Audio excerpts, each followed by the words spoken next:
Thank you very much. Yes, I am from Santa Barbara. I know what you're thinking, but it's just not true. I did not write The Adventures of Huckleberry Finn or Tom Sawyer. I have been told that I look like Mark Twain, but he's a lot older and a lot deader than me. So. But I do live in Santa Barbara, and I'm married. I've been married about 28 years. Thank you. Yeah, about 28 years. And I just went to my nephew's wedding, and it kind of reminded me that things are a lot different than they used to be with weddings.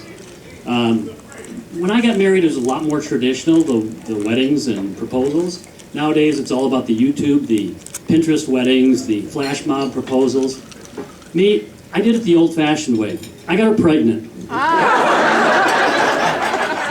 She called me up one day and she said that she'd taken a home pregnancy test and the result was positive.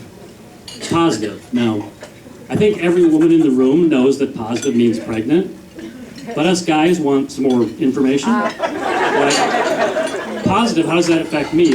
Are you positive my life will remain unchanged? Are you positive I can remain totally irresponsible? Or are you positive that in 9 months some little kid's going to be sucking on your tits instead of me?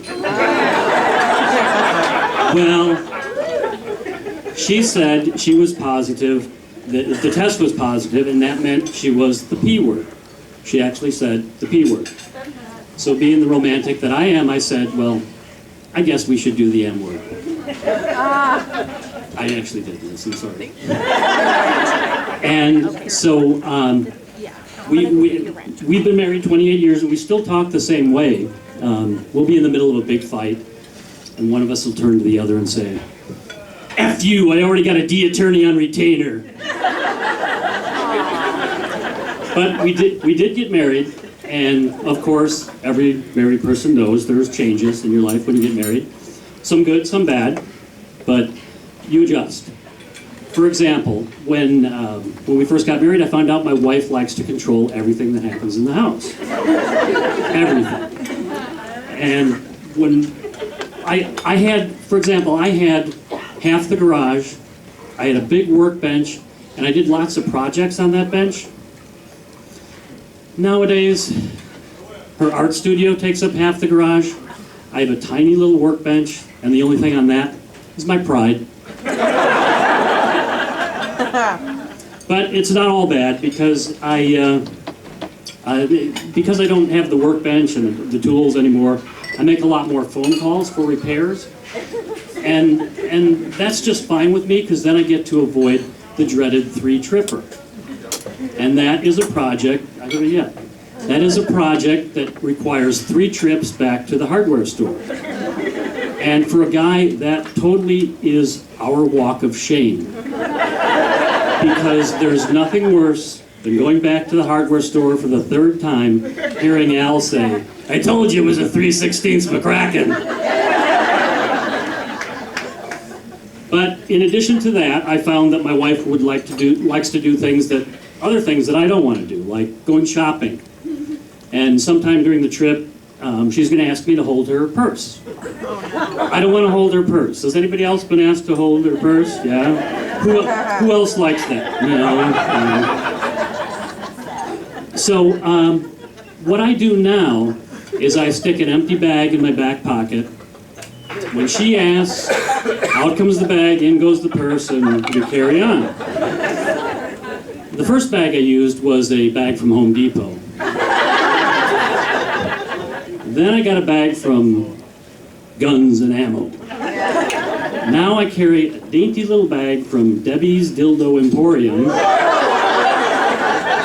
and she doesn't ask anymore. But you remember I was talking about her being pregnant.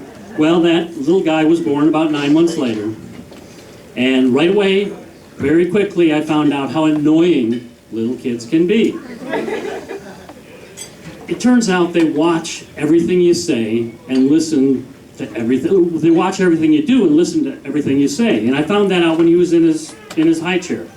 He was eating and he just dropped a spoon over the edge, looked down and said, shit. Great. Now I have to watch everything I say. Shit.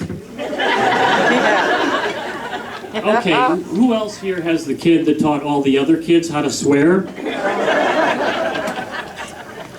I also found out that he used to like to make shit up. All the time. Like, there was this one time when he was over at a friend's house and the parents asked him, do you have any brothers or sisters? And he said, well, yeah, I used to have an older brother named Fred, but my dad ran him over with a lawnmower because he was distracted listening to his Walkman. Well, that just isn't true. I never owned a Walkman. Anyway, he's grown up now. He's almost 30, and we're still close. I like to see him whenever I can. Matter of fact, I'm going to see him on Tuesday. Visiting hours are 8 to 4. Thank you. That's my time.